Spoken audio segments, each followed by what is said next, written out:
கர்த்தர் நல்லவர். இந்த நாளிலும் நாம் தேவனுடைய வார்த்தைக்கு ஆதாரமாக நாம் யாவரும் எடுத்துக்கொள்வோம். ஏசாயா தீர்க்கதரிசியின் புஸ்தகம் 64 அதிகாரம் 8 வசனம், எரேமியா தீர்க்கதரிசியின் புஸ்தகம் 18 அதிகாரம் 1-4, ரோமர் 9 அதிகாரம் 21 வசனம். இந்த வசனங்கள் எல்லாம் ஒரே காரியத்தை குறித்து பேசுகிறபடினா நாம் முதலாவது ஏசாயா 64:8 நாம் வாசிப்போம். எல்லாரும் எடுத்துக்கொள்ளுங்க, அவசரப்பட வேண்டிய அவசியம் இல்லை. Aujourd'hui, pour suivre ce culte, nous allons commencer par la parole Ésaïe, chapitre 64, verset 7. Nous allons tous lire par ce verset et nous allons suivre ce message. Cependant, ô Éternel, tu es notre Père. Nous sommes l'argile et c'est toi qui nous as formés. Nous sommes tous l'ouvrage de tes mains. இப்பொழுதும் கர்த்தாவே, நீர் எங்களுடைய பிதா, நாங்கள் களிமண், நீர் எங்களை உருவாக்குகிறவர், நாங்கள் அனைவரும் ஒரு கரத்தின் கிரியை.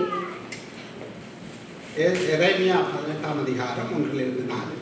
Nous allons lire le livre de Jérémie, chapitre 18, du verset 1 au verset 4. La parole qui fut adressée à Jérémie de la part de l'Éternel en ces mots: Lève-toi et descends dans la maison du potier. Là, je te ferai entendre mes paroles. Je descendis dans la maison du potier, et voici, il travaillait sur un tour. La vase qu'il faisait ne réussit pas. Comme il arrive à l'argile dans la main du potier, il en refit un autre vase, tel qu'il trouva bon de le faire. கர்த்தரால் எரேமியாவுக்கு உண்டான வசனம்: நீ எழுந்து குயவன் வீட்டுக்கு போ, அங்கே என் வார்த்தைகளை உனக்கு தெரிவிப்பேன் என்றார். அப்படியே நான் குயவன் வீட்டுக்கு போனேன். இதோ அவன் திரிகையினாலே வணைந்து கொண்டிருந்தான். குயவன் வணைந்து கொண்டிருந்த மண்பாண்டம் அவன் கையிலே கெட்டு போயிற்று. அப்பொழுது அதை திருத்தமாய் செய்யும்படிக்கு தன் பார்வைக்கு சரியாய் கண்டபடி குயவன் அதை திரும்ப வேறே பாண்டமாக வணைந்தான். ரோமர் 9 அதிகாரம் 21 வசனம். Nous allons prendre les livres de Romains, chapitre 9, et verset 21. Verset 21.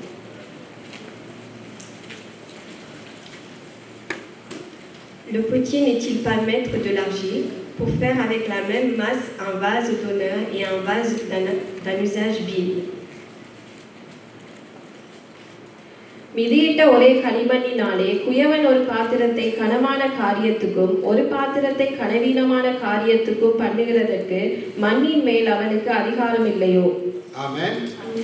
இந்த நாளிலே எங்கள் வாழ்க்கையை வணையும் பரம குயவன் என்கிற தலைப்பிலே தேவனுடைய வார்த்தையை உங்களோடு பகிர்ந்து கொள்ள வாஞ்சிக்கிறேன். Aujourd'hui, nous allons suivre ce message selon le titre Le potier céleste qui façonne notre vie. நம்முடைய கர்த்தர் பரம குயவன், நம்முடைய வாழ்க்கையை வணைகிறவர். Notre Seigneur Jésus-Christ, c'est notre potier qui façonne notre vie. ஆனாலும் துரசிஷ்ட வசமாக அநேகருடைய வாழ்க்கை உடைந்து போய் இருக்கிறது, பிரிந்து போய் இருக்கிறது. La vie de beaucoup de gens aujourd'hui est brisée ou cassée. இதற்கு காரணம் வணைகிறவர் அல்ல, வணையப்படுகிற களிமண்ணாகிய நாங்களே என்கிறதை நாம் உணர்ந்து கொள்ள வேண்டும். Ce que nous devons comprendre aujourd'hui, ce n'est pas le potier qui nous façonne qui est le problème, nous qui sommes l'argile, qui sommes façonnés, qui sommes le souci du problème. கவனமாய் கேட்டுக்கொள்ளுங்க.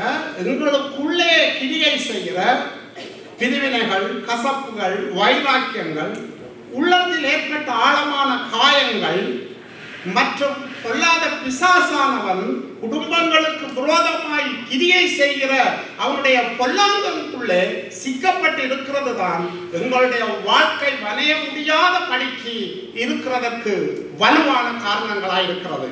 Ce qui nous empêche d'être un vase qui est d'usage utile et qui nous sommes l'argile qui est de mauvaise qualité, c'est les séparations, la jalousie, les blessures anciennes ou même ce que le Satan met comme obstacle dans notre vie. இன்னும் அநேக குடும்பங்களை நாம் பார்ப்போமா இருந்தால் ஏதோ ஒரு விதத்தில் அவர்களை அறியாத ஒரு சிறையிருப்புக்குள்ள வாழ்ந்து கொண்டிருப்பார்கள். Si on observe les familles aujourd'hui, on voit qu'ils vivent dans une certaine prison. நாம் வெளியிலே பார்க்கிற பொழுது அழகாக உடுத்தி முகத்தை அலங்கரித்து மற்றவர்களோடு நாம் சிரித்து பழகினாலும் ஏதோ ஒரு விதத்தில் எங்களுக்குள்ள உள்ளான மனிதனிலே சிறை அப்படிப்பட்டவர்களாய் வாழ்ந்து கொண்டிருக்கக்கூடும். De manière extérieure, on peut voir que les gens sont bien habillés, se portent bien, ils sourient.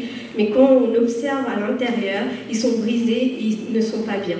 இது எல்லாவற்றுக்கும் பொறுப்பும் பதில் சொல்ல வேண்டிய பக்கம் யார் என்று பார்ப்பீர்களானால் ஒரு விதத்தில் அந்தந்த மனிதர்களாகிய நாங்கள் அதற்கு பொறுப்பு கூற வேண்டியவர்களாக இருக்கிறோம். Si nous regardons qui est le responsable de tous ces problèmes, c'est l'être humain lui-même. நாம் தேவனை அறிந்ததற்கு பிற்பாடு, நாம் தேவனுடைய திருச்சபைக்குள்ளே வந்ததற்கு பிற்பாடு கூட பலருடைய வாழ்க்கை அடிமைத்தனத்துக்குள்ளே இருக்கிறது என்கிறது ஒரு பரிதாபத்துக்குரிய ஒரு நிலையாக இருக்கிறது. Aujourd'hui, ce qui est triste, c'est que malgré que nous soyons des chrétiens, après avoir connu notre Sauveur, nous vivons continuellement en prison.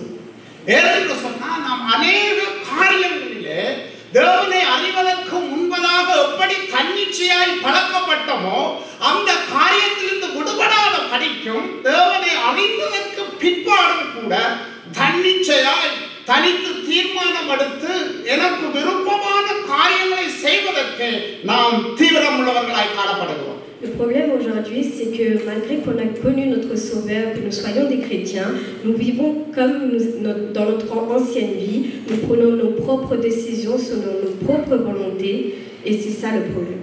நாம் எல்லாம் செய்துவிட்டு நாம் ஒன்றுமே சம்பந்தமில்லாத பிசாசானவன் மேலே நாம் குற்றம் சொல்லுகிறவர்களாய் காணப்படுகிறோம். Nous faisons ce que nous voulons et après nous mettons toute la faute sur le Satan. ஏனென்று சொன்னால் வேதத்திலே சொல்லுகிறது பிசாசையும் அவனுடைய தந்திரங்களையும் நீங்கள் அறியாதவர்கள் அல்லவே என்று சொல்லப்பட்டிருக்கிறது. Ce qui est écrit dans la Bible, c'est que nous connaissons bien le Satan et les tentations qui peuvent nous faire connaître. தேவனுடைய பிள்ளைகளாகிய எனக்கும் உங்களுக்கும் தேவனை அறிவதற்கு முன்பாக நாம் சந்திக்கிற போராட்டங்களுக்கும் தேவனை அறிந்ததற்கு பிற்பாடு சந்திக்கிற போராட்டங்களுக்கும் பெரிய வித்தியாசம் இருக்கிறது. Il y a une grande différence dans les épreuves que nous avons connues avant de connaître Jésus-Christ et maintenant que nous sommes sauvés. ஆனால் அந்த வித்தியாசத்தை புரியாமல் வாழ்வதற்கு ஒரு விதத்தில் நாங்களும் அந்த அடிமைப்பட்ட தனத்துக்குள்ள எங்களை நாங்களே விட்டு கொடுத்து கொண்டு எங்களை நாங்களே சமாதானம் சொல்லுகிற வாழ்க்கைக்குள்ளே வாழ்ந்து கொண்டிருப்பது ஒரு காரணம். Le problème aujourd'hui, un des problèmes, c'est que nous vivons dans la dépendance, comme si nous vivions dans l'ancienne vie, nous prenons nos propres choix, nos propres décisions. வாசிக்கப்பட்ட இந்த வேத பகுதி ஏசாயா, எரேமியா என்கிற வேத பகுதி ஸ்பெசிபிக்காக குறிப்பாக யூதா ஜனங்களுக்கு எழுதப்பட்டாலும் இன்றைய காலத்திலே வாழ்கிற எங்களுக்கும் அது பொருந்தும். Si on regarde les versets qu'on a lus aujourd'hui dans Jérémie, Romains et Ésaïe, ça a été spécifiquement écrit pour les peuples judaïstes. அவர்கள் என்ன ஜெபிக்கிறார்கள்? இப்பொழுதும் கர்த்தாவே நீர் எங்கள் பிதா, நாங்கள் களிமண் என்று சொல்லி ஜெபிக்கிறார்கள். Ils prient en disant que nous sommes l'argile et que toi tu es le potier. ஒரு காரியத்தை நாம் சரியாய் புரிந்து கொள்ள வேண்டும். நாம் களிமண் என்று சொல்லுகிற பொழுது நம்முடைய வாழ்க்கையை நம்மால் வளைந்து கொள்ள முடியாது என்கிறதை இன்றைய நாளிலே நாம் உணர்ந்து கொள்ள வேண்டும். Ce que nous devons comprendre très importantement aujourd'hui, c'est que même si nous sommes l'argile, nous ne pouvons pas façonner nous-mêmes notre vase. ஆகவே எங்களுடைய வாழ்க்கையை வளைந்து கொள்ள ஒரு பரம குயவன் இருக்கிறார். அந்த பரம குயவனுடைய கரத்திலே எங்களை நாங்கள் முழுமையாய் ஒப்பு கொடுக்கிற பொழுது அவர் தன்னுடைய பார்வைக்கு நலமானபடி எங்களை வளைந்து கொடுக்கிறவராய் இருக்கிறார். Ce que nous devons comprendre aujourd'hui, c'est que nous devons nous donner complètement au potier céleste qui va façonner un vase utile qui est magnifiquement créé dans sa façon de créer. எத்தனை பேர் இதை நீங்க ஏற்றுக்கொள்வீங்க? ஆமென் சொல்லுவீங்க. Combien de personnes vous allez accepter cette parole aujourd'hui? எங்களுடைய வாழ்க்கையை வணைகிற ஒரு பரம குயவன் இருக்கிறார். அவர் தனக்கு ஏற்றபடி எங்களை வணைய அவர் உண்மை உள்ளவராய் இருக்கிறார். Ce que nous devons comprendre aujourd'hui, nous avons un potier céleste qui est prêt à façonner notre vie. அதனாலதான் ஆரம்பத்துல நான் வாசிக்கப்படுறது சொன்னேன், எங்களுடைய வாழ்க்கையை வணைகிற பரம குயவன். C'est pour ça que le titre d'aujourd'hui, c'est le potier céleste qui façonne notre vie. நாம் தேவனுடைய வார்த்தையை சரியாய் அறிந்து கொள்ள வேண்டும். தேவனுக்கும் நமக்கும் இடையே உள்ள உறவை நாம் சரியாய் புரிந்து கொள்ள வேண்டும். Nous devons bien comprendre la parole de Dieu aujourd'hui, que celui qui est là est prêt à nous façonner. இஸ்ரவேல் ஜனங்கள் அப்படி ஜெபித்தாலும் புதிய ஏற்பாட்டிலே சத்தியத்திலே வாழ்கிற எனக்கும் உங்களுக்குமான உறவு எப்படி voir aujourd'hui que notre relation avec Dieu doit être réconciliée. அவர் பிதா, நாம் அவருடைய பிள்ளைகள். Nous sommes notre Père, il est notre Père, nous sommes ses enfants. அவர் குயவன், நாம் அவர் கரத்தில் இருக்கிற களிமண். Lui, il est le potier céleste, nous sommes l'argile. அவர் திராட்சை செடி, நாம் அவர் கொடிகள். Il est la vigne et nous sommes நாம் அவர் கொடிகள். ses semences. அவர் தலையாய் இருக்கிறார், நாம் சரீரமாய் இருக்கிறோம். Il est la tête, nous sommes le corps. அவர் மேய்ப்பனாய் இருக்கிறார், நாம் ஆடுகளாய் இருக்கிறோம். Il est notre maître et nous sommes ses brebis. வேதம் சொல்லுகிறது அவர் மூலைக்கல்லாய் இருக்கிறார், நாம் அவர் மேல் எழும்புகிற மாளிகையாய் இருக்கிறோம். Il est l'angle spécifique et nous sommes la maison qui va autour. அவர் மணவாளனாய் இருக்கிறார், நாம் மணவாட்டியாய் இருக்கிறோம். Il est le fiancé, nous sommes les fiancés. அப்ப இதிலிருந்து நம்ம என்னத்தை கற்றுக்கொள்ள முடியும்? எங்களுடைய வாழ்க்கையை வணைகிற ஒரு பரம தகப்பன் எனக்கும் உங்களுக்கும் இருக்கிறார். Aujourd'hui, ce que nous devons comprendre, que nous avons tous ensemble un potier céleste pour façonner notre vie. ஆகவே அவர் எப்படி வணைவார்? அவர் நம்மை ஒரு கனமுள்ள பாத்திரமாக வணைவார். Comment il va nous façonner? Il va nous façonner comme une personne merveilleuse, அவர் பயனுள்ள பாத்திரமாக வணைவார். comme un vase utile, அவருடைய மகிமைக்கு புகழ்ச்சியான பாத்திரமாக நம்மை வணைவார். un vase utile qui glorifie son nom. அதனால்தான் உங்களுடைய வாழ்க்கையை நாமாய் வணைந்து கொள்ள முடியாது. அவருடைய கரத்திலே நாங்கள் ஒப்பு கொடுத்து வாழ்வதற்கு அழைக்கப்பட்டிருக்கிறோம். C'est pour ça que nous sommes appelés non à façonner notre propre vie, mais à nous consacrer à Dieu pour qu'il nous la façonne. முதலாவதாக எங்களுடைய தகப்பன், அவருடைய கரம் எங்களை வணைந்து கொள்ளுகிற கரமாய் இருக்கிறது. Aujourd'hui, premier point que nous allons voir, c'est que sa main façonne notre vie. நாம் திருப்புவோம் ஏசாயா தீர்க்கதரிசியின் புத்தகத்தை மறுபடியும் 64வது அதிகாரம் 8வது வசனத்திலே, இப்பொழுதும் கர்த்தாவே நீர் எங்களுடைய பிதா, நாங்கள் களிமண் என்று இஸ்ரவேலர் செய்த ஜெபத்தை கர்த்தர் கேட்டார். Nous allons lire dans Ésaïe 64, verset 7. Cependant, ô Éternel, tu es notre Père, nous sommes l'argile et c'est toi qui nous as formés. Nous sommes tous l'ouvrage de tes mains. எரேமியாவை கர்த்தர் ஒரு குயவன் வீட்டுக்கு அனுப்புகிறார்.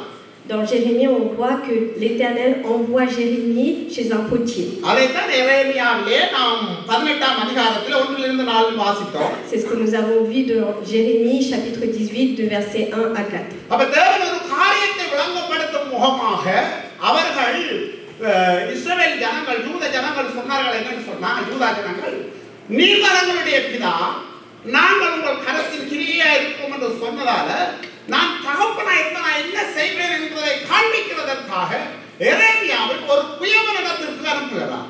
Pour expliquer que le Père est notre Père et nous sommes ses enfants et qu'il est le potier et nous sommes l'argile qui va façonner notre vie, pour donner un exemple, il envoie Jérémie chez le potier.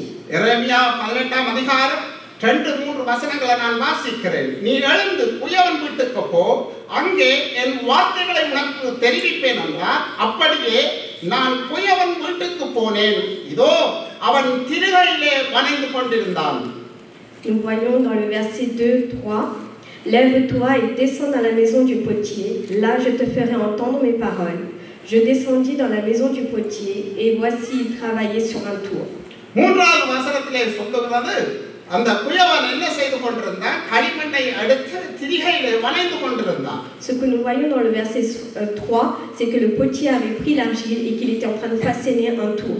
ஒரு காரியத்தை கற்றுக்கொள்ளும்படியாக எரேமியாவுக்கு காண்பிக்கும்படியாகத்தான் தேவன் அவரை குயவனுடைய வீட்டுக்கு அனுப்புகிறார். C'est pour enseigner quelque chose à Jérémie qu'il l'envoya chez le potier. இந்த மாலையிலே வேளையில வந்திருக்கிற தேவ பிள்ளைகளாகிய எனக்கும் உங்களுக்கும் கர்த்தர் இந்த காரியத்திலிருந்து ஒரு காரியத்தை கற்றுக்கொள்ள பரிசுத்த ஆவியானவர் நம்மை வழிநடத்துவாராக. Que le Saint-Esprit nous guide aujourd'hui, vous et moi, à comprendre ce que Dieu est prêt à nous enseigner. ஒரு குயவன் ஒரு களிமண்ணை தன்னுடைய கரத்திலே எடுக்கிற பொழுது அவன் தன்னுடைய மனதிலே ஒரு நோக்கத்தை தெளிவாக வைத்துத்தான் அந்த களிமண்ணை தன்னுடைய கரத்திலே எடுத்து திருகையிலே வைக்கிறான். Quand un potier prend de l'argile dans sa main, c'est pour former quelque chose avec un objectif précis. ஆகவே குயவன் எந்த ஒரு நோக்கமும் இல்லாமல் களிமண்ணை தன்னுடைய கரத்திலே நோக்கத்தில் எடுக்கவில்லை. Nous pouvons voir que le potier ne prend pas l'argile dans sa main sans un objectif précis. இந்த நாளில பரிசுத்த ஆவியானவர் உங்களோடு இடைப்படுவாராக. Que le Saint-Esprit parle aujourd'hui avec nous. இத்தனை வருடமாய் நான் இந்த தேசத்துல வந்திருக்கிறேன், தேவன் அறிஞ்சிருக்கிறார் என்று சொல்ற தேவ பிள்ளைகளாக உங்களுக்கு கர்த்தர் சொல்ற ஒரு காரியம். Ce que le Saint-Esprit essaie de nous faire comprendre aujourd'hui, c'est que ça fait combien d'années que nous sommes dans cette église que nous le connaissons. உங்களையும் என்னையும் கையிலே எடுத்த பரம குயவன், Le potier qui nous a pris comme argile dans sa main, எங்களை ரட்சித்த பரம குயவன், le potier qui nous a donné le salut, எங்களை மீட்டு கொண்ட பரம குயவன், celui qui nous a sauvés, எங்களை தன்னுடைய பிள்ளையாக மாற்றின பரம குயவன், celui qui nous a changé en son enfant. தேவன் ஒரு பெரிய நோக்கத்தோடு தான் எங்களை உங்களை கையிலே எடுத்தார். C'est avec une grande vision qui nous a pris dans sa main. எத்தனை பேர் ஆமென் சொல்லுவீங்க? Amen. வேதம் சொல்லுகிறது, தாயின் கற்பத்தில் உருவாகும் முன் இந்த காரியத்தை நீங்க சரியா புரிந்து கொள்ள வேண்டும். ஒரு குயவன் களிமண்ணை பார்க்கிறான், அந்த களிமண்ணுக்கு ஒன்றும் தெரியாது, அப்பொழுது அது மண்ணாதான் இருக்கிறது. ஆனால் குயவனுடைய எண்ணத்துல அந்த களிமண் எப்படிப்பட்ட பாத்திரமாக வரப்போகுது என்று அவனுக்கு முன்னே தெரிந்துதான் அந்த மண்ணை எடுக்கிறான். Ce que nous devons comprendre aujourd'hui, c'est que avant même d'être formé dans le ventre d'une mère, il nous connaissait déjà. C'est de même que le potier, avant même de créer le vase, connaissait l'objectif, la finalité de cette vase. ஆனால் அந்த மண்ணுக்கு உருவம் இல்ல. Mais avant de ça, l'argile n'avait pas de forme.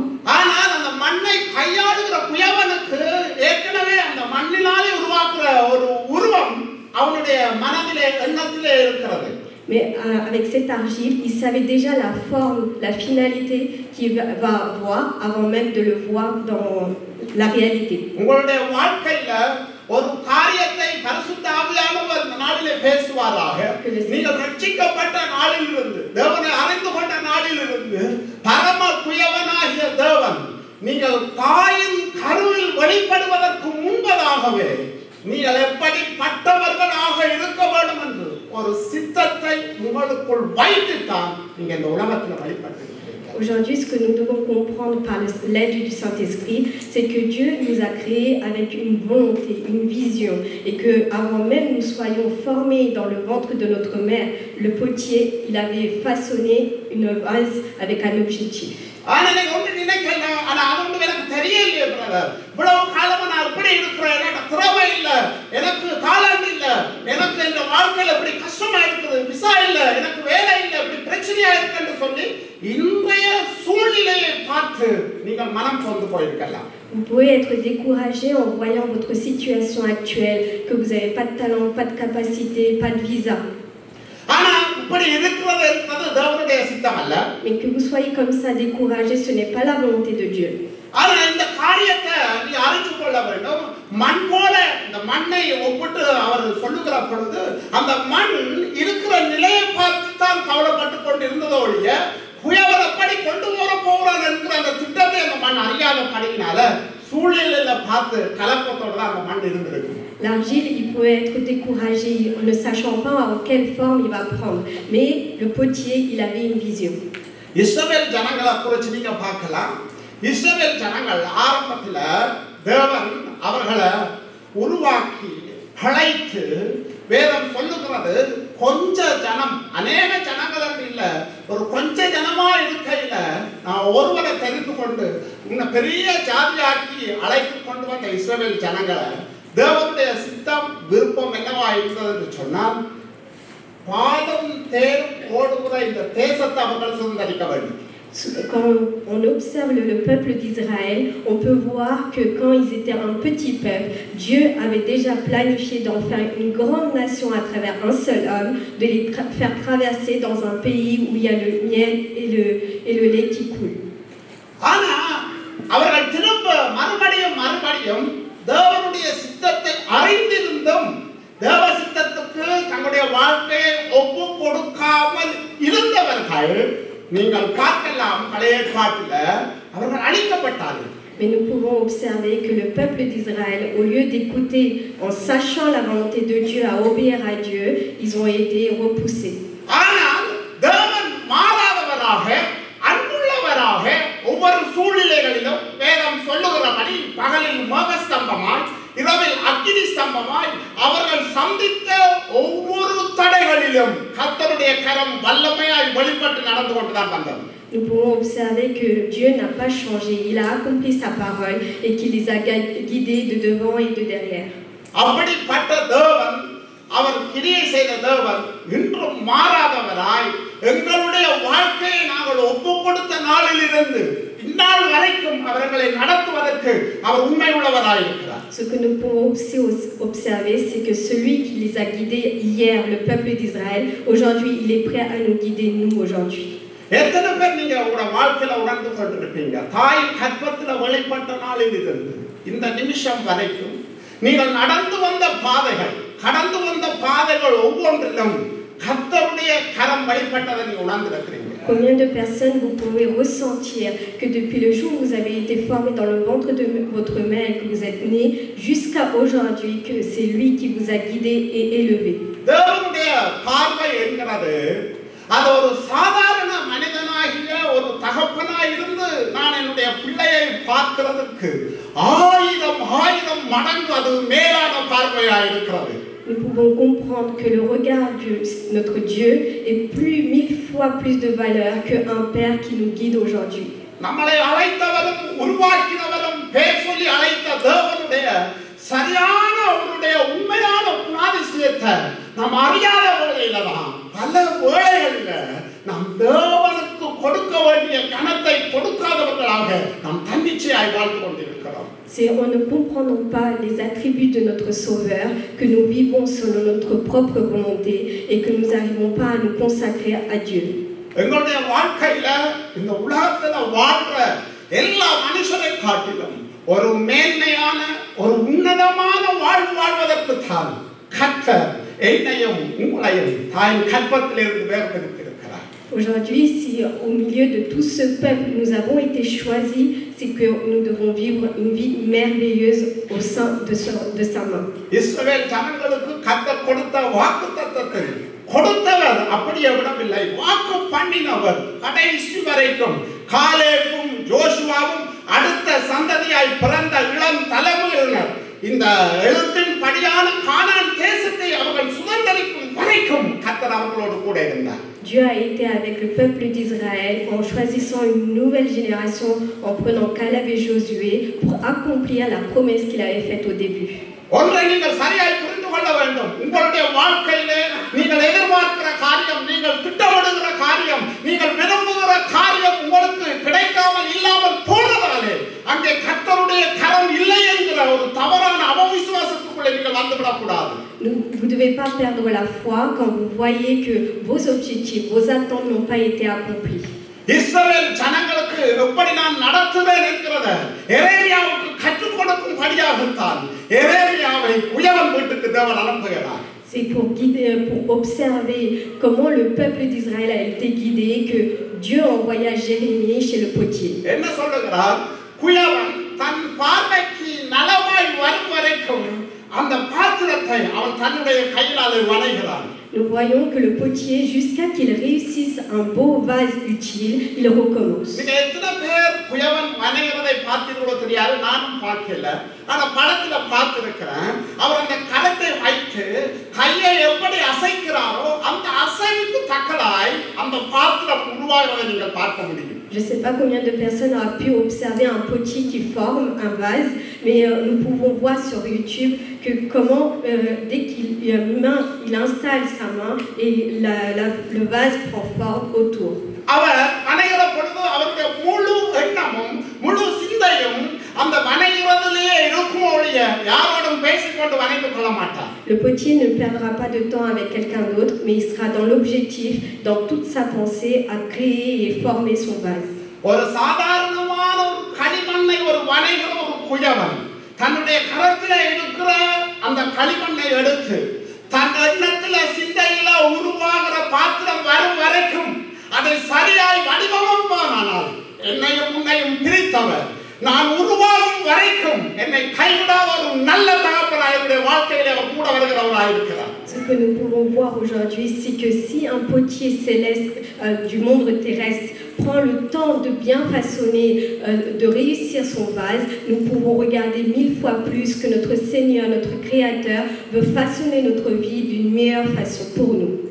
ஆகவே எப்படி குயவன் தன்னுடைய பார்வைக்கு நலமாய் பார்வைக்கு வரும்படிக்கு அதை சீர்படுத்தி வணங்குகிறானோ அதே போல அழைக்கப்பட்ட தேவனுடைய பிள்ளைகளாகிய உங்களுடைய வாழ்க்கை அவருடைய பார்வைக்கு நலமான வரைக்கும் அவர்களை வணங்குகிறவராய் இருக்கிறார். Nous pouvons observer que le potier prend le temps de réussir, de créer, de façonner son vase. Notre Créateur prend le temps de former notre vie afin qu'elle soit belle. தேவனுடைய அன்பை நீங்க சரியா புரிஞ்சு கொள்ளுங்க. Nous devons comprendre vraiment l'amour de Dieu. தேவதூதர்கள் தேவனுக்கு விரோதமாக மனதில் எண்ணின பொழுது இவர் என்ன இதுக்கு மேலேயே இருக்கிறார் என்று அவங்க எண்ணின பொழுது வேதம் சொல்லுது அவங்கள பரலோகத்திலிருந்து தேவன் தள்ளி விட்டார்னு சொல்லப்படுகிறது. Nous pouvons voir dans la Bible que les anges de Dieu, quand ils ont eu des mauvaises pensées qui peuvent s'élever au-dessus de Dieu, ils ont été repoussés et mis de côté. அவன்தான் பிசாசானவராய் லூசிபராய் அவன் தூதர்களாய் செயல்படுகிறார்கள். Et c'est eux qui agissent aujourd'hui en tant que Lucifer, le Satan. ஆனால் தன்னுடைய கரத்தினாலே உருவாக்கின ஆதாமும் ஏவாளும் பாவம் செய்ததற்கு பிறகு அவர்களை அவர் தள்ளிவிடவில்லை, மறுபடியும் அவர்களை உயிர்ப்பிக்க அவர் சித்தமுள்ளவராயிருந்தார். Nous pouvons voir qu'après avoir créé Adam et Ève à son image, il ne les a pas abandonnés quand ils ont péché, mais il est revenu à leur côté pour se réconcilier avec eux. ஆரம்பத்திலே இந்த உலகம் உருவாக்கப்பட்ட பொழுது ஒவ்வொன்றையும் அவர் அன்பினால் நிறைந்தவராய் பார்த்து பார்த்து உருவாக்கினதுக்கு பின்புதான் ஆதி பெற்றோராகிய தாயையும் தகப்பனையும் உருவாக்கினார். C'est une fois qu'il a magnifiquement créé cette terre tous les jours avec beaucoup d'amour qu'à la fin il a créé nos anciens Adam et Ève. அவருடைய படைப்பை குறித்து ஆதியாகமம் 1:2 பார்க்கலாம். அவர் ரசிச்சு ருசிச்சு ஒவ்வொன்றையும் நல்லது நல்லதென்று கண்டு அப்படிப்பட்ட ஒரு படைப்பை உருவாக்குற ஒரு நல்ல ஒரு தகப்பனாய் அவர் இருக்கிறார். Nous pouvons voir dans Genèse 1:1 qu'il a pris le temps, qu'il a pris le plaisir de créer chaque chose pour nous. ஆனால் அப்படி உருவாக்கின ஆதி பெற்றோர் ஆதாம் ஏவாள் தேவனுடைய வார்த்தைக்கு கீழ்ப்படியாத பொழுது அவர் அவர்களை விட்டுவிடவில்லை. அவர்களை மறுபடியும் உயிர்ப்பிக்கும்படியாய் நீங்கள் சரியாய் பார்ப்பீர்களானால் நியாயாதிபதிகள் மூலமாய் ராஜாக்கள் மூலமாய் தீர்க்கதரிசிகள் மூலமாய் வழிவந்து ஆண்டவராகிய இயேசு கிறிஸ்துவின் மூலமாய் அந்த இழந்து போன உறவை புதுப்பித்துக் கொள்ளபடியாக பரமபிதா அவர் வழி திறந்தவராயிருக்கிறார். Notre Créateur, même si nos anciens Adam et Ève, ils ont désobéi à Dieu, ils ont péché, mais il ne les a pas abandonnés. Il a trouvé des rois, des prophètes, jusqu'à la venue de notre Sauveur Jésus-Christ pour nous réconcilier avec lui. Nous ne devons pas nous décourager.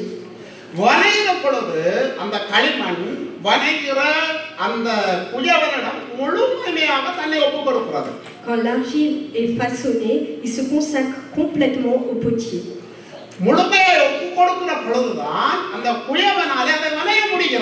C'est parce que l'argile se consacre complètement que le potier peut former, façonner quelque chose.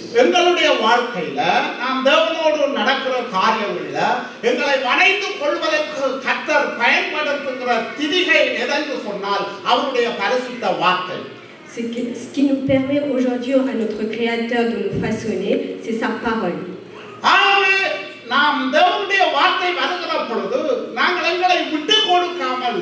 சமர்ப்பிக்காமல் நாம் தவறுகிற பொழுது நீங்கள் ஒன்றை அறிந்து கொள்ளுங்கள், கர்த்தர் எங்களை குறித்த நோக்கத்துக்கு கொண்டு போவதற்கு தடையாய் இருக்கிறது நானே அல்லாமல் என்னை வரைகிற கர்த்தர் அல்ல. Ce qui est un obstacle pour que Dieu nous façonne une bonne vie, c'est que nous-mêmes, parce que nous ne nous écoutons pas la parole de Dieu et nous ne nous consacrons pas à sa parole. தேவனுடைய திருச்சபையில அவருடைய பட்டறை அதாவது குயவனுடைய வீட்டில் நடக்கிற காரியம் தான் எனக்கும் உங்களுக்கும் நடந்து கொண்டிருக்கிறது. C'est ce qui se passe chez le potier qui se passe aussi dans notre vie.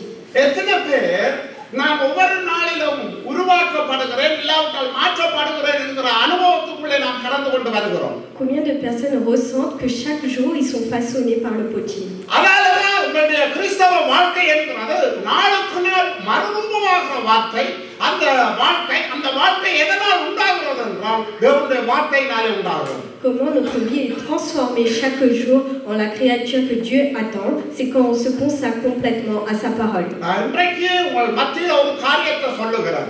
எங்களுடைய வாழ்க்கையில வணிகிற காரியம் இந்த ஞாயிறு ஆராதனை மட்டும் போதாது. Ce que je vais vous dire aujourd'hui, c'est que ce n'est pas seulement les cultes du dimanche qui suffisent pour que nous soyons façonnés à sa manière.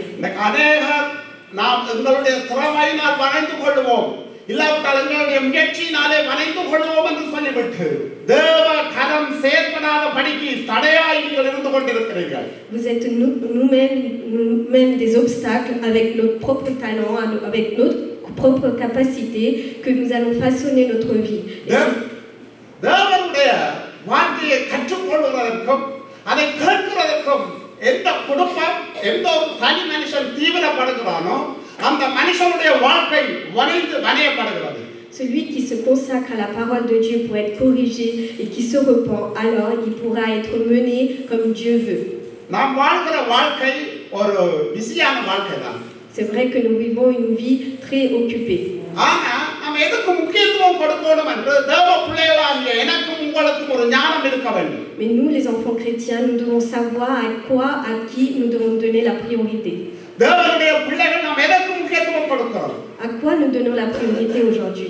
வணைவதற்கு குயவன் கரத்தில் எடுத்தால் அவன் வணைந்து முடியும் மட்டும் அந்த குயவன் அந்த களிமண்ணை தன்னுடைய கரத்திலே வைத்து செய்கிறவனாய் இருக்கிறான்.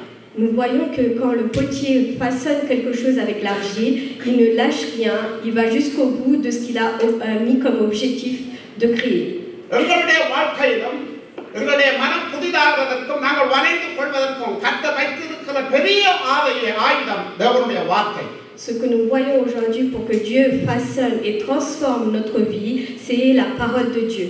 அது எங்கெல்லாம் சொல்லப்படுகிறதோ அங்கெல்லாம் நாம் ஒரு வாஞ்சியாய் ஏக்கத்தோடு பங்கு கொண்டு எங்களை நாங்கள் சமர்ப்பிக்க வேண்டிய ஒரு தீவிர போக்குள்ளவர்களாய் நாம் காணப்பட வேண்டும். Nous devons agir avec beaucoup d'ardemment quand nous avons la possibilité de participer à écouter la parole de Dieu. எனக்கு தெரியும் இந்த சபையில வேத படிப்பண்டா எல்லா குடும்பமும் இந்த சபையில வந்தது.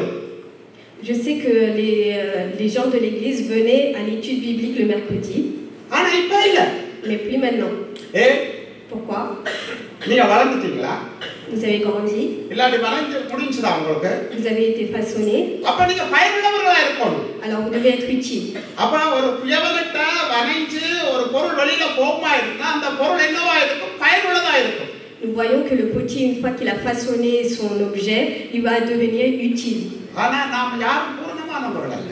Alors nous pouvons voir que nous ne sommes pas parfaits. எங்களுடைய வாழ்க்கையை நாங்கள் தான் ஒழுங்குபடுத்த வேண்டும். C'est nous-mêmes qui devons nous corriger et mettre de l'ordre dans notre vie. வேலையை பற்றி நான் தவறா சொல்லல, புரிஞ்சு கொள்ளுங்க. வேலைக்கு போறவங்க கட்டாயம் வேலைக்கு போகணும். ஆனா நேரம் இருந்தும் கலந்து கொள்வதற்கு நாம் நிர்விசாரமா இருந்தால் பரிசுத்த ஆவியானவர் உங்களோடு இடைப்படுவார். Je ne dis pas de mal par rapport au travail, mais malgré le temps de travail dès que vous avez fini, vous devez consacrer du temps à écouter la parole de Dieu.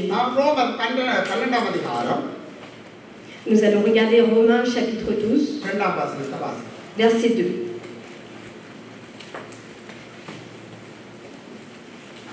நீங்கள் இந்த பிரபஞ்சத்துக்கு ஒத்த வேஷம் தெரியாமல் தேவனுடைய நன்மையும் பிரியமும் பூரணமான சித்தம் என்னதென்று பகுத்தறியத்தக்கதாக உங்கள் மனம் புதிதாகிறதுனாலே மறுரூபமாகுங்கள். Ne vous conformez pas au siècle présent, mais soyez transformés par le renouvellement de l'intelligence, afin que vous discerniez quelle est la volonté de Dieu, ce qui est bon, agréable et parfait. அப்ப உங்களோட மனம் புதிதாக இல்லை என்று சொன்னா அதுக்கு மேல சொல்லப்பட்ட காரியத்துல தான் நானும் நீங்களும் இருக்கிறோம். Si notre intelligence n'est pas renouvelée, alors c'est dans notre ancienne vie que nous sommes. Alors nous nous conformons au siècle présent. உங்களோடு மட்டுமல்ல என்னோடும் பேசுகிறதா இருக்கிறது. La parole de Dieu aujourd'hui vous parle, mais à Djerenana aussi. தேவனுடைய அழைக்கப்பட்ட தெரிந்து கொள்ளப்பட்ட ஒவ்வொரு பிள்ளைகளும் உங்களுடைய வாழ்க்கை மர்மமாக்கப்பட வேண்டுமாயிருந்தால் தேவனுடைய வார்த்தையினாலே நீங்கள் நிறைந்து நிறைந்து நிறைந்து வாழ வேண்டும். Si nous voulons que notre vie soit transformée et renouvelée, alors nous devons nous consacrer à la parole de Dieu chaque instant. ஆவே எங்களை வணைகிற பரம குயவன் ஏதோ எங்களை வில்லங்கமாய் பிடித்து வணைகிறவர் அல்ல. எந்த ஒரு சகோதரனோ சகோதரியோ குடும்பஸ்தனோ தலைவியோ சிறுவர்களோ வாலிபர்களோ உங்களுடைய வாழ்க்கையை கர்த்தரிடத்திலே ஒப்புவிக்கிற பொழுது அவர் அழகாய் வணைகிறவராயிருக்கிறார். Le potier ne prend pas de force l'argile pour nous former. Aujourd'hui, nous qui sommes enfants, familles, couples, dès que nous nous consacrons à Dieu, il nous utilise et il nous façonne.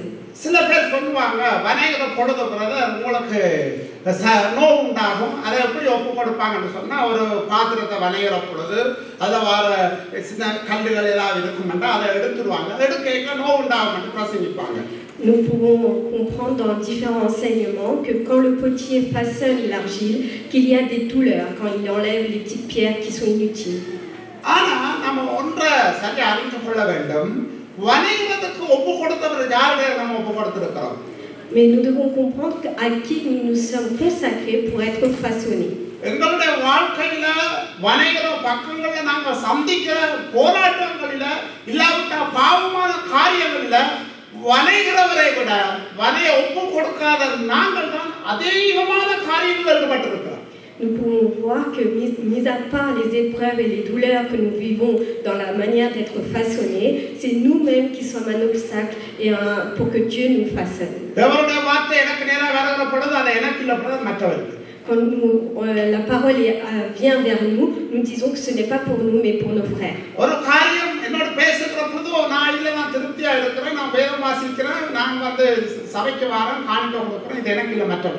Quand la parole vient vers nous, nous sommes satisfaits de nous-mêmes, de notre vie de prière, de notre méditation et de nos donations.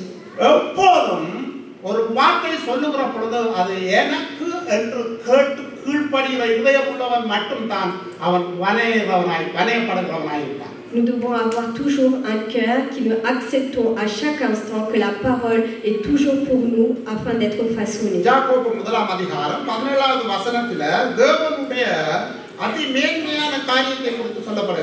Nous voyons dans Jacques verset 17 que c'est Dieu qui nous façonne.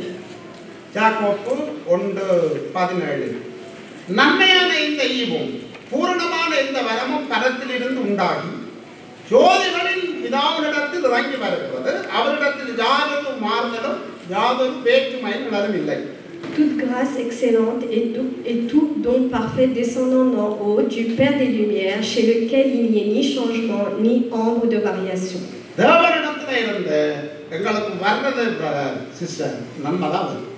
Ce qui vient de notre Dieu, c'est pour une bonne chose.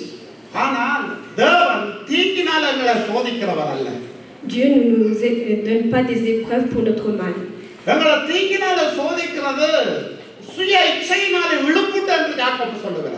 Nous pouvons voir qu'il ne tente pas avec de mauvaises choses comme la convoitise.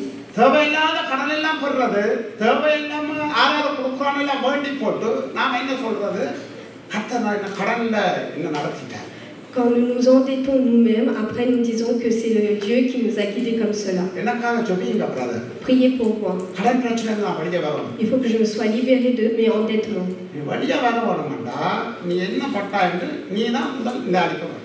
Pour être libéré de nos endettements, il faut d'abord assumer et comprendre d'où on a fauté. Pour chaque problème que nous rencontrons, d'abord, c'est nous-mêmes la cause. Pour être façonné correctement, qui est un obstacle, c'est moi-même.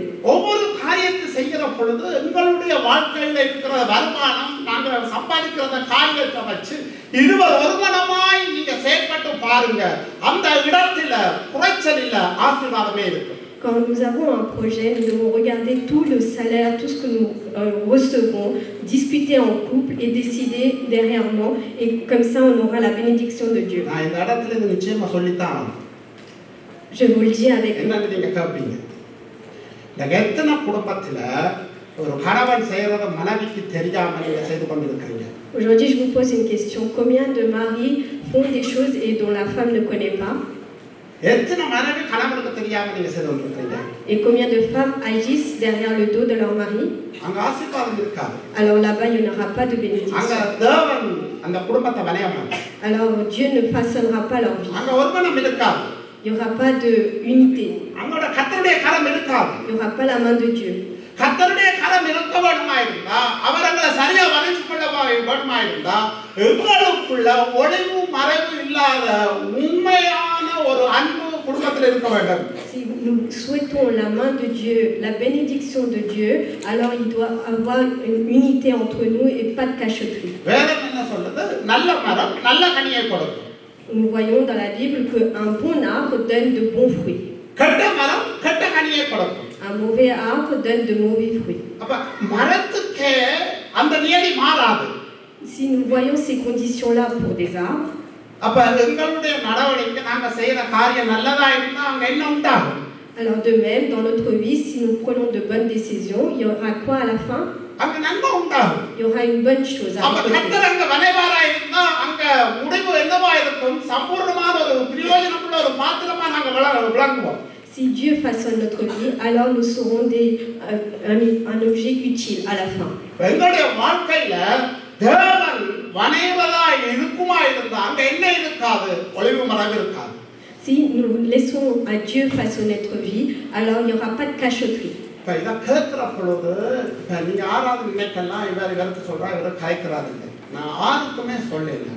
தேவனுடைய வனைகள் ஒரு குடும்பத்துக்குள்ள இருக்க வேணுமா இருந்தா தேவன் ஒரு காரியத்தை ஒரு விடுதலையே இல்லாட்டி ஒரு வல்லமை வழிபடுவதற்கு வச்ச அந்த ஒரு ஒரு காரியம் எதில் இருக்கிற குடும்பத்துக்குள்ள. Si nous voulons une bénédiction dans notre vie, nous devons nous consacrer à Dieu. Ne pensez pas que Diana parle à une famille ou à quelqu'un de précis.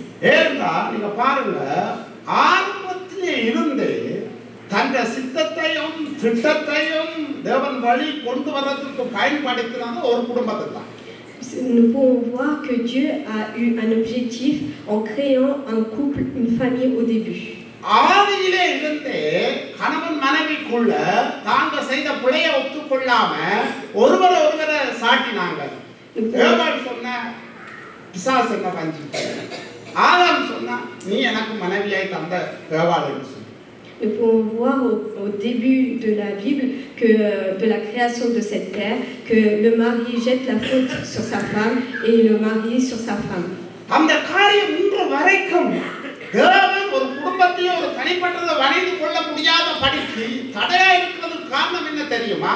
ஒருவரை ஒருவர் உண்மையாய் வெளியரங்கமாய் நேசிக்க முடியாத படிக்கு அவருடைய வாழ்க்கையில் இருக்கிற மறைவான பக்கம். Nous pouvons voir que pour que Dieu façonne correctement leur vie, le seul obstacle, c'est que nous ne donnons pas un amour correct. ஏவாள் மாத்திரம் பாம்பு சொன்ன பொழுது இது என்னுடைய கற்பனை, கொஞ்சம் பொறுங்க நான் ஆதாமிட்ட கேட்டுட்டு வாருங்க என்று சொல்லி இருந்தால் அவன் பழத்தை சாப்பிட்டு. Nous pouvons voir que si Ève avait demandé conseil auprès de son mari, elle n'aurait pas écouté le serpent et été tentée. இன்றைக்கு எங்களோட குடும்ப வாழ்க்கையில் ஏதாவது ஒன்று செஞ்சாங்க பொறுங்க, பிள்ளைகள் இது வந்து கேட்குறாங்க, அம்மாட்ட கேட்டு சொல்கிறேன், அப்பாட்ட கேட்குறேன், நான் அம்மாட்ட கேட்டு சொல்கிறேன்னு சொல்லி கதைச்சு பாருங்க, பிள்ளைகளை கூட நாம் திருத்திடலாம். Nous pouvons voir qu'aujourd'hui, quand les enfants demandent quelque chose, la femme doit dire « je dois demander conseil d'abord à mon mari, discuter et prendre une décision en famille, vous verrez la bénédiction qu'il y a dedans. » அதாவது தான் ஒரு குடும்பத்துக்குள்ள நாம் இணைக்கப்பட்டதாக இருக்கலாம், திருமணமாக இருக்கலாம், அது 1000 முறை யோசித்து நாம் தீர்மானிக்க வேண்டிய காரியம். Quand nous prenons une décision importante comme le mariage, nous devons prendre le temps de bien réfléchir. திருமணம் முடிச்சிட்டா மேலே யோசிக்க சொல்லி நான் சொல்லேங்க. Je ne dis pas que ceux qui se sont mariés, nous devons réfléchir ஒரு maintenant. தீர்மானம் பண்ணுங்க, எனக்கும் கணவனுக்குள்ளாக எந்த ஒரு மறைவும் இல்லாத படிக்கு வெளியரங்கமாய் நான் வாழ நான் கிருபை செய்யணும். அந்த ஒரு தீர்மானத்தை எடுத்து நீங்கள் உங்களை ஒப்பு கொடுத்து பாருங்க.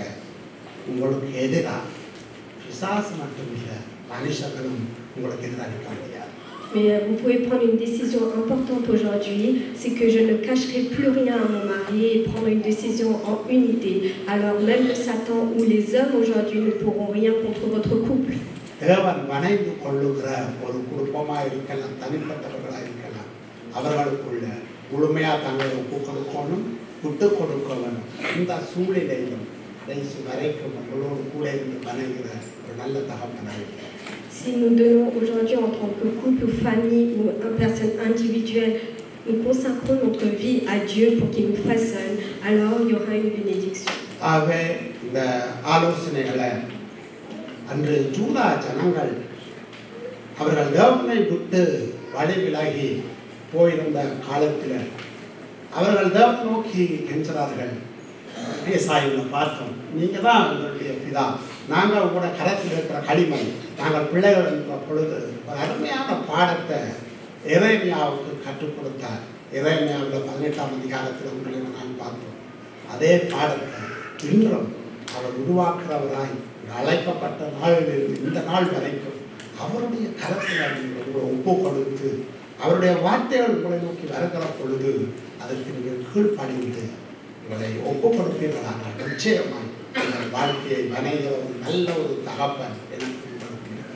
Aujourd'hui, nous pouvons voir que nous avons un bon potier céleste qui est là pour façonner notre vie. Si nous nous consacrons à chaque fois que la parole de Dieu vient vers nous, alors, comme il a guidé le peuple Israël, comme il a enseigné à Jérémie, il est prêt à nous façonner comme un instrument utile. முதலாவது பார்த்தோம், எங்களுடைய தேவன் எங்களை ஒரு வணைகிற நல்ல ஒரு தகப்பன். Nous pouvons voir que notre Père est un potier qui est prêt à nous façonner. வேதத்திலே அநேக உடைந்த பாத்திரங்களை தேவன் வணைந்ததை நான் உங்களுக்கு சொல்ல முடியும். ஆனால் நேரம் போதாதபடியினாலே ஒருவரை பற்றி தாவீது தன்னுடைய வாழ்க்கையிலே எப்படிப்பட்ட காரியத்திலே என்னை வணைகிறார் என்று சொல்லி அவர் எழுதி வைத்த ஒரு சங்கீதத்தை நாங்கள் வாசித்து அதை சற்று பார்த்து முடிக்க போகிறோம். 139வது சங்கீதம். Nous allons prendre le psaume 139, comment il a utilisé David qui était un vase brisé et comment il l'a transformé. நான் ஆரம்பத்தில் இருந்து சொன்ன அந்த காரியங்களை நீங்கள் இந்த சங்கீதத்தை படிக்கிற பொழுது உங்களை குறித்து கர்த்தர் எப்படியெல்லாம் அவர் நினைச்சார் உருவாக்கினார் என்கிறத தாவீது தன்னுடைய அனுபவமாக அந்த 139வது சங்கீதத்துக்கு தலைப்பு கொடுக்கப்பட்டிருக்குது. ராக தலைவனுக்கு ஒப்புவிக்கப்பட்ட தாவீதின் சங்கீதம். Nous pouvons voir dans ce psaume comment, comme je vous ai expliqué au début de ce message, comment il l'a formé et comment il nous a guidés jusqu'à aujourd'hui, que c'est un psaume écrit au chef des chantres de David. 13-14 வசனம் சொல்லுகிறது. Dans le verset 13 et 14, c'est toi qui as formé mes reins, qui m'as tissé dans le sein de ma mère. Je te loue de ce que je suis, une créature si merveilleuse. Tes œuvres sont admirables et mon âme le reconnaît bien. நீர் என் உள்ளிந்திரியங்களை கை கொண்டிருக்கிறீர், என் தாயின் கர்ப்பத்தில் என்னை காப்பாற்றினீர். நான் பிரமிக்கத்தக்க அதிசயமாய் உண்டாக்கப்பட்டபடியால் உம்மை துதிப்பேன். உமது கிரியைகள் அதிசயமானவைகள், அதை ஆத்துமாவுக்கு நன்றாய் தெரியும். அல்லேலூயா. தாவீது சொல்லுகிறார், உமது கிரியைகள் அதிசயமானவைகள், அது யாருக்கும் தெரியல, அது ஆத்மாவுக்கு. Nous pouvons voir que David dit que les œuvres de Dieu sont admirables, même si rien ne le reconnaît, mon âme le reconnaît. 15-16 வசனம் சொல்லுகிறது. நான் நேரம் இல்லை, நானே சொல்றேன். நான் ஒளிப்படத்திலே உண்டாக்கப்பட்டு பூமியின் தாழ்விடங்களிலே விசித்திர வினோதமாய் உருவாக்கப்பட்ட போது என் எலும்புகள் உமக்கு மறைவாய் இருக்கவில்லை. என் கருவை உம்முடைய கண்கள் கண்டது. என் அவயவங்களில் ஒன்றாயிலும் இல்லாத போதே அவைகள் அனைத்தும் அவைகள் உருவேற்படும் நாட்களும் உமது புத்தகத்தில் எழுதியிருக்கிறது. Nous pouvons voir dans les versets 15 et 16, mon corps n'était point caché devant toi lorsque j'ai été fait dans un lieu secret, tissé dans les profondeurs de la terre. Quand je n'étais qu'une masse informe, tes yeux me voyaient et sur ton livre étaient tout inscrits les jours qui m'étaient destinés avant qu'aucun d'eux existât. அதனாலதான் நான் சொன்னேன், நாம இந்த உலகத்துல உருவாவதற்கு முன்பதாகவே இந்த இடத்துல இருக்கிற உங்கள் ஒவ்வொருவரையும் குறித்ததான அந்த சித்தத்தையும் திட்டத்தையும் தேவன் அறிந்தவராக இருக்கார். எங்கள் உலகத்தில் வந்திருக்கிறீங்க.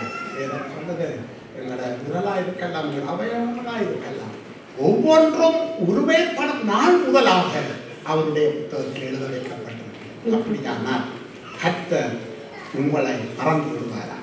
Nous pouvons voir aujourd'hui qu'avant même que nous soyons formés, Dieu avait une vision, une destinée pour nous. Quand chaque doigt, chaque forme de notre corps soit créée, Dieu avait écrit chacune de nos journées dans son livre. கடைசியாக 17-18 வசனம் சொல்லுகிறது, தேவனே உமது ஆலோசனைகள் எனக்கு எத்தனை அருமையானவைகள், அவைகளின் தொகை எவ்வளவு அதிகம், அவைகளை நான் எண்ணப்போனால் மணலை பார்க்கலும் அதிகமாம், நான் விழிக்கும் போது இன்னும் உம்மண்டையில் இருக்கிறேன்.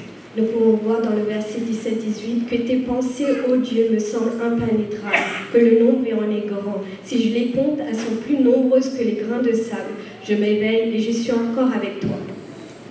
தாவீது சொல்லுகிறான், தேவன் உமது ஆலோசனைகள் எனக்கு எத்தனை அருமையானவைகள், அவைகளின் தொகை எவ்வளவு அதிகம், அவைகளை நான் எண்ண போனா மணலை விட அது அதிகமாக இருக்குன்னு சொல்லப்படுகிறார். Nous pouvons voir que David dit que les conseils de Dieu sont innombrables et qu'on ne peut même pas les compter, que Dieu est avec nous. அப்ப தேவன் எங்களை உருவாக்கி நாங்கள் கருவிலிருந்து வெளிப்பட்ட நாள் முதல் இந்நாள் வரைக்கும் என்னையும் உங்களையும் குறித்து தேவன் எண்ணினவைகள், நினைத்தவைகள் ஒவ்வொன்றையும் தாவீது எப்படி பார்க்கிறான் தெரியுமா? அது கடற்கடை மணலை பார்க்கலாம் அதிகமாய். இது என்ன பற்றி நீங்க நினைச்சிருக்கிறீங்களே ஆண்டவரே? Nous pouvons voir que David compte qu'elles sont plus nombreuses que les grains de sable, que à chaque fois que Dieu nous a formés et nous a guidés jusqu'à aujourd'hui, chaque pensée, chaque décision qu'il a prise pour nous guider jusqu'à aujourd'hui. நானும் நீங்களும் தேவனை பற்றி எத்தனை தடவை எண்ணுகிறோம் என்கிறத எங்களால் கணிக்க முடியும். Combien de personnes peuvent reconnaître que Dieu a agi dans notre vie innombrablement de fois? ஒரு நாளைக்கு தேவனை குறித்து எத்தனை தடவை உண்மைவீங்க? Combien de fois vous pensez à votre Créateur dans une journée? கொஞ்சம் யோசிச்சு பாருங்க. Pensez-y. ஒவ்வொரு நிமிஷமும் அவருடைய கிருபையை நாம் எங்களோட வாழ்க்கையில் அனுபவிச்சிருக்கிறோம். அவர் எங்கள் நினைவாக இருக்கிறார். ஆனால் நானும் நீங்களும் தேவனை குறித்த நினைவில்லாதவர்களாய் எத்தனை நாள் வாழ்ந்திருக்கிறோம்? Dieu agit dans notre vie chaque seconde par sa grâce. Mais combien de personnes aujourd'hui nous reconnaissons cela dans notre vie? தேவன் தந்த நன்மைகள், தேவன் தந்த வாழ்வு, தேவன் தந்த ரட்சிப்பு எல்லாவற்றையும் நாம் அவரிடம் பெற்றுக்கொண்டு கூட அவரை குறித்த நினைவில்லாதவர்களாய் நாம் எத்தனை நாம் வாழ்ந்திருக்கிறோம்? Combien de jours nous avons vécu sans penser à notre Créateur, alors qu'il nous a donné une bonne vie, il nous a donné le salut, il nous a béni de toute bénédiction, de toute bonne chose dans notre vie. ஆனால் என்னை அழைத்தவரும் உருவாக்கினவரும் என்னை வணங்குகிறவர் அவர் என்னையும் உங்களையும் குறித்து எப்பொழுதும் அவர் நினைவுள்ளவராயிருக்கிறார். Notre Créateur pense à nous chaque seconde, celui qui nous a formés, qui nous a façonnés et qui nous a appelés est toujours avec nous. இந்த நாளில் தேவனுடைய வார்த்தையை கேட்கிற பிள்ளைகளாக உங்களுக்கு ஒரு வார்த்தையை நான் சொல்றேன். கர்த்தர் உங்களை நினைத்திருக்கிறார். அதனால் தான் தாயின் கற்பத்தில் நீங்கள் உருவாகி வெளிப்பட்ட நாள் வரைக்கும் கர்த்தர் உங்களுக்கு போதுமானவராயிருக்கிறார். இனியும் அவர் போதுமானவராயிருப்பார். செய்ய வேண்டிய ஒரு காரியம், பரம குயவனாகி அவரிடத்தில் என்னுடைய வாழ்க்கையை ஒவ்வொரு நாளையும் நாம் கொடுக்கிறோம். Chers enfants de Dieu, aujourd'hui, consacrez-vous entièrement à Dieu.